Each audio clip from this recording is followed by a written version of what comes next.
Okay. My name is Deja Wilson. Online, I'm known as Dajiajay.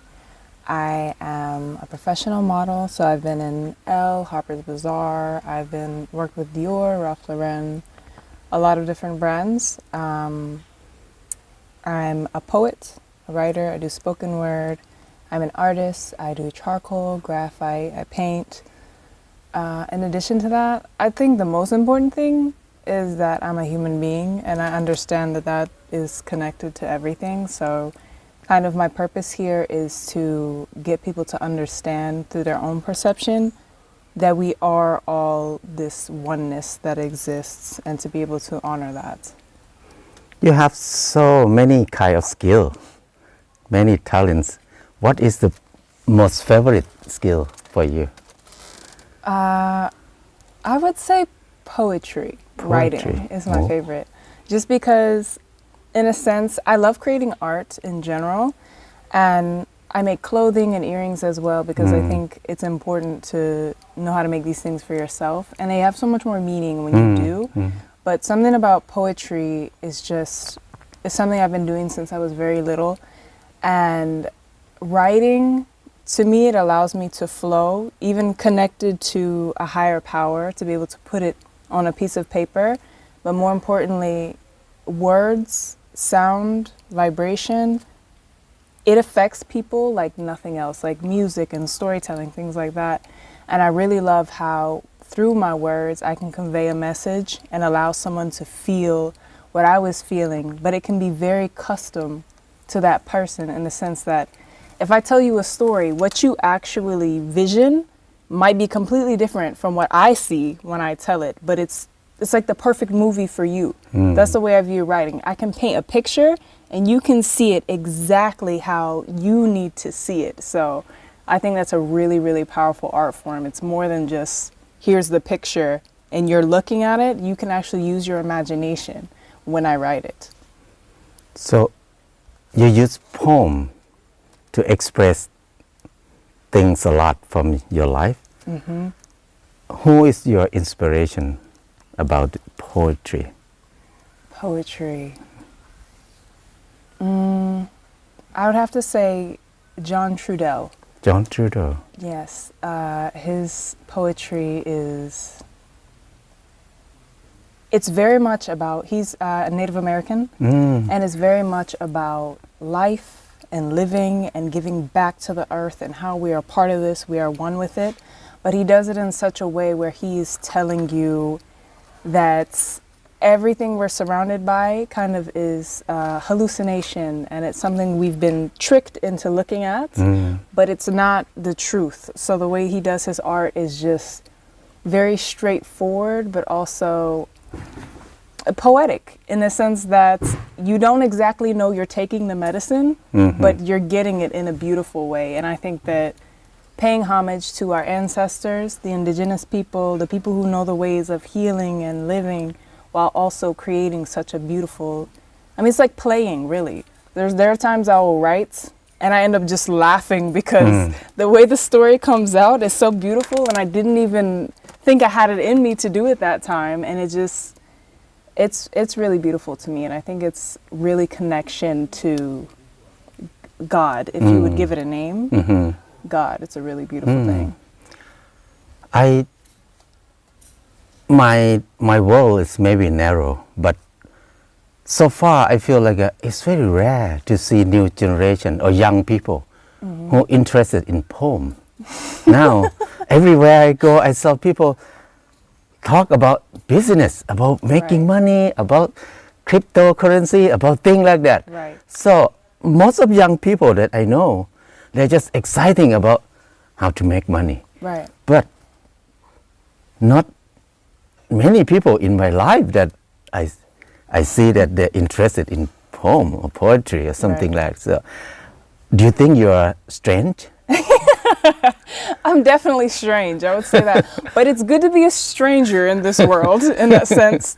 But I mean, I've always been like this, and I realized from very young that not many people understand me because I am like this.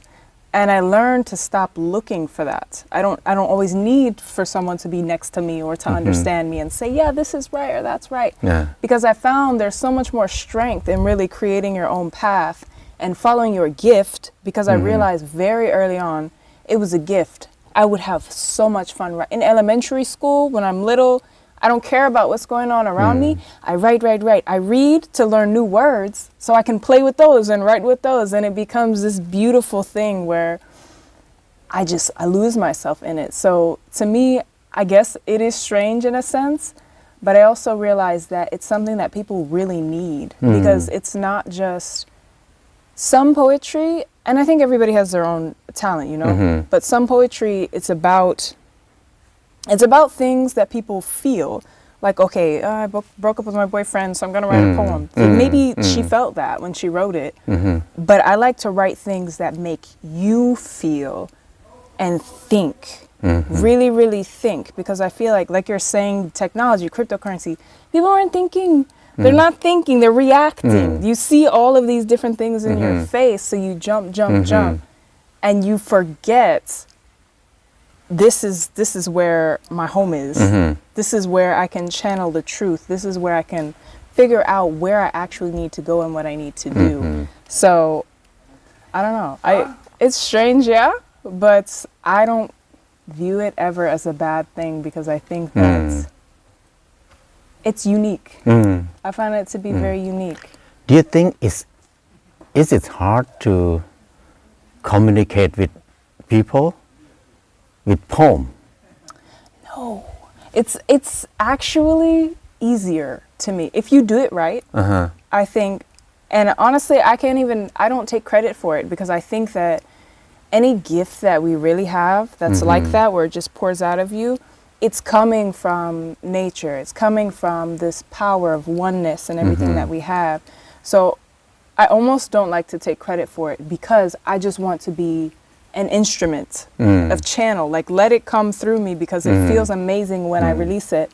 And then everyone hears it and they completely connect with it, because they realize, oh, I never thought about this that way, but I actually have that feeling, because the things I talk about are very human. They're very human. I'm talking about the subconscious. I'm talking about experiences that we've had. Maybe we weren't taught properly. We lacked love in our childhood. So I speak to these things that everybody has experienced, but not a lot of people even understand that they have that challenge, because they haven't stopped to think and assess, wow, that actually really did hurt me. So it's kind of like I'm bringing them something they never knew they had. And then also allowing them to open that up, see it for what it is, heal it, and then move forward in truth and righteousness to where we can grow and build together. You have a lot of skill, a lot of talents. You have like the chance in the world that many people want to be in that position, like to be a model, to be an artist, to be something like that. It's not easy for many people. It's so different from what we are doing here. Right. Here is like the simple way of living, live with the dirt, with the soil, eat very simple. Why do you think you're interested about something like this? Because it's life. This is life, real life. So modeling, yes, it's amazing. I love doing it. It's a wonderful expression, and especially when I get to work with other artists who really have a vision and we complete it, and it's a beautiful thing. But at the same time, there are so many different criticisms that I have about it, because there are so many people who are hurt by the fashion industry. There are slave laborers in other countries that nobody thinks about. You pay $1,000 for a bag, and a person who's getting 2 cents a day to make that bag is dying at a sewing machine because they can't afford to eat. So there are these things where I've just always been, and probably because of my poetry, I've always been very aware that there's so much going on. Yes, this is in your face, right? So you look at the surface and you see the surface, but what is behind that? And just being that person to where, I mean, I found interest in creating more harmony and more freedom and more peace for other people. And that's what my art is for. So I started really asking myself, how can I involve myself physically with these people? And then I actually went to go stay with indigenous in Jandai in Mexico. And I learned their textile dyeing practices. So now what I'm doing is reframing it so that, okay, yes, I am a model. This is what happens in this industry. And I want to show you guys the truth. I want to show you the waste. I want to show you the water that they're poisoning with chemical dyes and the people, the villages that are affected by it. I want to show people the truth.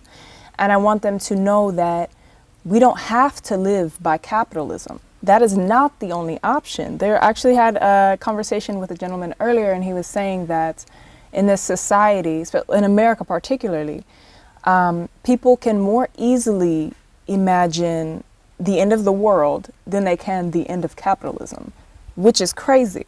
You can imagine the world ending, but you can't imagine not having capitalism. How wild is that? So I think that really just puts in perspective how much we need to come back to the earth. And for me, just spiritually, I've always felt very, very tied to earth. Even when I was young, I didn't have my mother growing up. So to me, I would go and sit with the trees, with the water. I would watch the lizards, watch the birds, and I would learn so much just from watching nature. So in that way, nature became my mother. From very, very young, I felt this is where I'm safe. This is where I'm protected, is in nature, in the dirt, in the water. And I came to realize that as humans, we need that. And that's why so many people are depressed now. They don't understand what they're missing. And it's earth. You have to get back to nature. You have to get back to this, or you'll always be grieving the loss. And you don't know what you're grieving. It's the loss of nature, because that's what you are. And it's almost like society has ripped them away from their mothers. Collectively, they've ripped us away from our mother, which is nature. And we think it's okay to, we see a model wearing these clothes and we think it's okay to buy a $5 top that will be here tomorrow. But we don't think about the person who made that $5 top, why the top is $5, where did those materials come from? Is it plastic? Like, is it ever going to go away? So my, I guess, drive now is to get people to understand that there is so much going into everything holistically.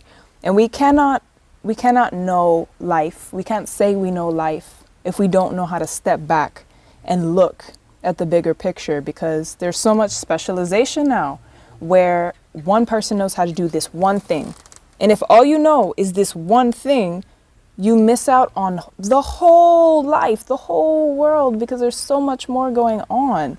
And you have to be able to see all of the parts moving together to be able to understand the machine. And that's why so many people are lost now. So do you feel like you have many friends or many people who work in the same field can talk together like this? Model-wise, no. It's usually like these conversations I can have with farmers, I can have with backpackers who understand, yeah, this is the way we're supposed to live. Models, not really. There are some who are environmentalists and they do amazing work in the space. But I think, again, we all have a part to play. And just because I am the first person speaking about indigenous and ancient people and telling people, this is the way we're supposed to live, doesn't mean I'll be the only one. I really think too, I know for a fact that through my poetry alone, people become so inspired. They tell me these things. So I know that they can feel that. And I think it's Rumi who said that one candle can light many flames. So if I am one candle standing alone, that's fine, because I know that one flame can burn everything down. So I don't worry about it at all. I know as well everything that happens in life is for a reason. And if there are times that we have to spend alone, it's because there's something we need to learn on our own first before we meet our tribe, meet our community to be able to build together. So in the model industry, is it hard to express this idea, this feeling to your work? I've tried it before. It's almost like people don't care, and this is why now I talk about loving yourself so much in my work, because people do not care about everything that's going on around outside them, because they don't care about themselves. So until we get them to love themselves, to understand that they're worth a better world, then they won't care. And that's what I realized in trying to tell people, hey, you know, I understand that this brand is really, really bad for the planet. I can help you guys, and we can talk about different things, because I have studied regenerative agriculture. So we can put these things in motion. And I have resources and connections in other places where I know people that are doing the natural dyes and natural textiles, but a lot of people aren't open-minded to it. And what's bad about it now is that a lot of people do greenwashing, which is pretending that they're better and more, I guess, eco and sustainable than they actually are. So it's really just about being able to track exactly where things are coming from and how people are doing their work. Because if we don't keep tabs, if as the consumer, as a general consumer, if we don't keep tabs, if we don't hold these brands accountable for what they're doing, they'll do anything. Because again, if people don't sit and think and ask questions and they just buy, then nothing is going to change. But then that even comes from your eating. Your eating influences the decisions that you make, because either you're eating something good for your body or something that's poisoning you and causing your brain to be inflamed, so you cannot think clearly. So there are different levels to it, which is again why I choose to look at the whole picture of it, because we need so much healing, but it's a full thing. Do you think, so far I heard more and more people talk about the natural dye, come back to something like a handmade or something like that more and more. People talk about sustainable way more and more. Do you feel like the market in the sustainable way is growing now? I think it is. I think it definitely is. This just makes me question, though, how are people doing it? Because, again, like with greenwashing, some people say, yeah, we're doing that. Definitely consumer demand is going up for it. People want to do good. They want to be good. They understand, at least to some capacity, I know this is hurting somebody. I know this is hurting the planet. But then there are brands who say, yeah, we're doing really good, and they're not doing really good. But because there are no laws that say you can't do this or you can do this, they just do whatever, and they call it sustainable, they call it regenerative, and it's not. There are certain apps that you can go on, like Good On You app, I know is one of them, and it will tell you all of the brands, how good they are for the environment, where they get their things. So there are tools also, but again, it just takes people doing more research and not impulse buying. Like being selective with your pieces. Buying thrift is really important, buying secondhand, and also to be able to spend time on clothes that tell a story. So if you're going to buy something, let it be something that means something to you, that you're going to keep for 5-10 years. Not something that, oh, this looks cute today, I want to wear it next week and then be done with it. You know what I mean? Like, things should be more staples. We don't need so many clothes. And that's another thing people don't really pay attention to. From the farmer's perspective, we feel like to do organic cotton, to do organic food, to do natural dyeing, it's not too hard for us to do it. But when we do it, it's so hard to sell. What do you think about this? How do you see the problem? Why it's so hard for farmer to sell anything natural, anything? I think that might just be exposure, because I think that people want those goods, for sure. There are people who would say, I know that this is real, I know it's authentic, and I do want to buy this. So I think that's more about being able to get access to those people. I don't know how it is locally, I don't know how that works, but I also encourage everyone to buy locally from whatever's near them, because then that stops people from having to use fuel, whatever. But I think, yeah, that's the biggest thing, is being able to get people to think about it, to talk about it.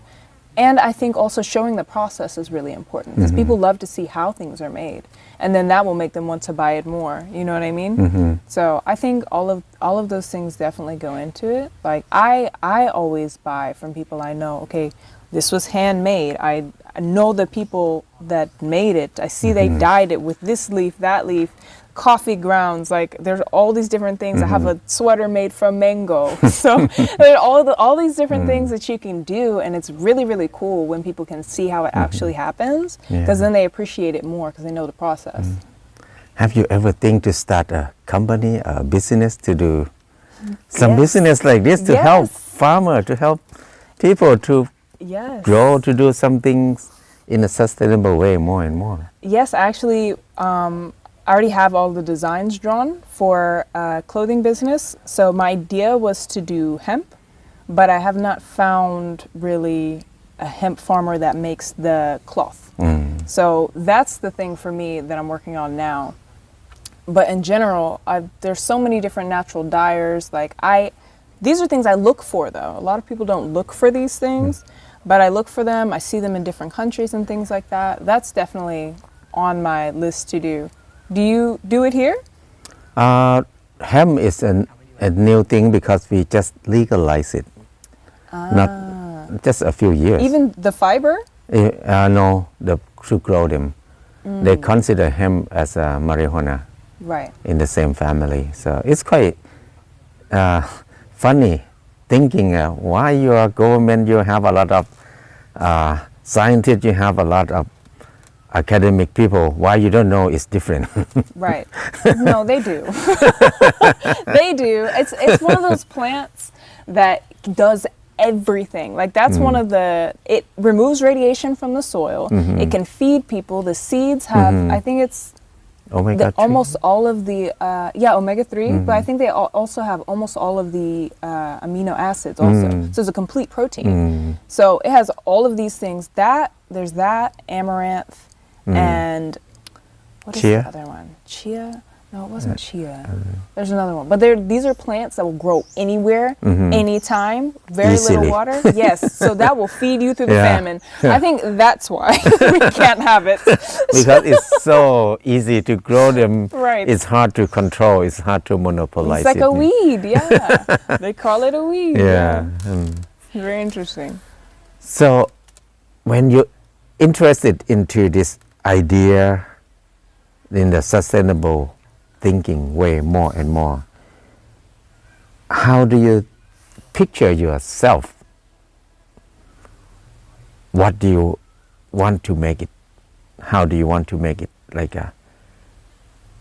become more powerful, become more popular? I see gaining traction as continuing modeling, continuing speaking, doing my poetry, performing, things like that. I think these are all ways to continue to grow my audience, I would say, because I think that once my audience is there and they're feeling the art and they take it in, then they really start to understand more. So I really feel like as much as I feed them, in a sense, they feed me, because as they're inspired, that inspires me to go more and more and more. So I think that as I continue to grow in more ways and to produce more audiobooks and poetry books and things like that, it will just expand. I think that when you're doing good and you on your heart know you're walking in truth and you're trying to heal not only yourself but everyone, everything around you, I think that the way the universe works is energy like that is only rewarded with like energy. So you have no option but to continue to excel. And it also comes with working with people like yourself, where we're building with farmers, we're building with people who are creating these communities. They're on the ground, they're in the soil, they're planted. And then also I have an understanding of what you're doing too. Like I don't like to shouldn't say I don't like, but I would never want to be involved in something where I just don't know what's going on and I put my name on it and I'm like, yeah, they're doing this in that country and yes, everything is fine. I don't believe in that. I think, no, I should have my feet in the dirt. I should be there. We should see what's going on and then build out from there. Like, obviously, I don't feel I need to be there all of the time, but I think that it's very important to live what you speak about. And then that is also where I have this vision of just creating a village of people who understand the same thing and come together and create this place where we're only, in a sense, building and ascending together, because once we channel that energy, we realize how healed everyone becomes, because once again, we go back to our ancestral and our tribal roots of the herd mentality, but in a really good way, not in the way of poisoning ourselves and being stuck to our phones, not like that, but in a way that's like this, what you've created here. So that's why I really appreciate the example. It's really beautiful what you've made. Do you ever picture yourself what it looked like when you're about 60 or 70? 60 or 70? Yeah. Not that far. To be honest, not that far. I think the max I can go is like 10 or 15 years. Because I don't know that far. Everything could be totally different. But 10, 15 years, I just see that we can be in a much more harmonious and peaceful way. And I do think technology is a way to bring that together, because we have the capability to tell stories. I'm a poet. I tell stories that you can feel. So the whole thing about where we are now is perception. So it's because people perceive, I need money all the time. I need my phone to do this, this, and this. I need to stay in a capitalistic system. Because people perceive this story as their reality, that is how they behave. But if we can show them another story and really get them to understand, it is so possible. And it's not, like you said the other day, it's not me being optimistic. It's like, yes, it is an optimistic outview, but it's so real. It's so real. If you would just come to this side a little bit more, you could see it very clearly. So that's what drives me. And I think in 10, 15 years, I could be standing in that village where everything is done by permaculture, by regenerative agriculture. Everyone's dressed in natural fibers. We're living in a way with technology that it is not something that is controlling us, but it is something that we're using to integrate our ancient technologies, whether it be what sort of seeds to plant at a certain time of year. And everything is kind of made much, much easier, and people can do what they were born to do, whatever their gift was, because everybody has gifts. Whatever your gift is, do that in the village, and the technology will handle the work that we don't really need to be doing. And I think that sometimes, of course, there's work we don't want to do that we have to do. Yes, we're still doing that. But there are certain things that we don't have to be doing all of the time. Like, I don't even know an example, but it could be really, really beautiful. And I just see myself 10 to 15 years. I see all of this is accomplished. We're there. And I think that what helps me to get to my goals is not having such a concrete view sometimes, because life, the way it works, I found is very fluid. And it can be, this is what my podcast is called, Ebb and Flow. It's very fluid, and sometimes things happen in the craziest ways you would never expect. Like, I just laugh because I'm like, oh, I never expected it to happen this way. Wow, this is crazy. And that's why everything is a blessing, honestly. It's a blessing, because even when you think you're at a really, really low point, you have it's an illusion. You have no idea what's coming next. So I'm just thankful, even when I feel like this really sucks right now. Thank you, because I know I'm learning, and I don't know how this is going to turn out, but I know that I work, and I know I set my intention to achieve my goal, so it's going to all come together. So I don't have 60 years, but I have 15. I think it's good to have optimistic. There's nothing wrong about that. Right. Because it's so much fun to think in a positive way. Right. Anything can happen, but you enjoy it before anything happen, and then you can enjoy anything that happened. Right. Agreed. Yeah. So that's the main question that I want to talk. You have anything to share with my audience? Some mainly is people who living in this field. You have anything to share with them? I would say, just in general, I think that a lot of people are always looking for something outside of themselves, and we find ourselves very unhappy because of that most times. So I think that the most important thing to remember is that you are the answer that you're looking for, and you should stop chasing anything external, because this, while it's very beautiful and it's very emotional and powerful, it's all fading, right? Like we all die one day and return to the earth. We never actually die. Our soul doesn't die, but our body returns to the earth because that's what we're made of. Iron, selenium, all of these different things. So before that happens, you have to learn to grow into a place that you can trust yourself, and you understand that any question that you actually have, anything you feel like you're not sure about, you are the answer to it and you already have it, but that takes you being still, sitting in nature and completely calming your mind to be able to actually receive the answer from your intuition. So I think the most important thing to remember is that you are always the answer. You always have the answer, but it's about sitting quietly and listening for it to be able to actually tap into it.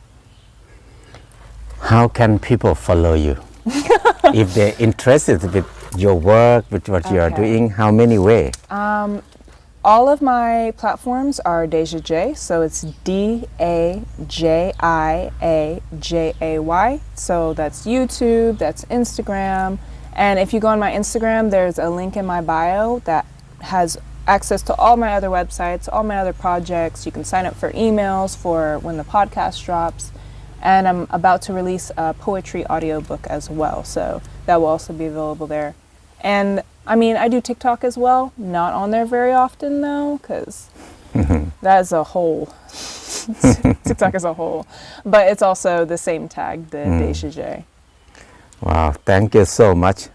I hope we can have more people who work like you, because this kind of work, I think, is very important to encourage people to think, invite people to think more. Right. It's the most important thing now, because we did not think, we did not investigate much, we just react, as you said before. Right. So I think this era, we need more people who inspire people to think, to question more. Right. So thank you so much for all your work, and thank you for your visiting us too. Thank you for having me. It's really been such a pleasure. This country is beautiful. This land is beautiful. Everything you've created is really amazing. And it's very inspiring in itself, just to know. Because sometimes too, I'll feel overwhelmed that I cannot, for instance, because I travel, I can't save seeds. I can't do these things. So I'm really appreciative to know that, like, I'm not alone. There are brothers and sisters here that are working to create things like that, because that's so important to my children, my friends' children, everyone's children, even us, to be able to eat. Without the seed, we are nothing. So I really appreciate that as well. Thank you. Thank you. Thank you.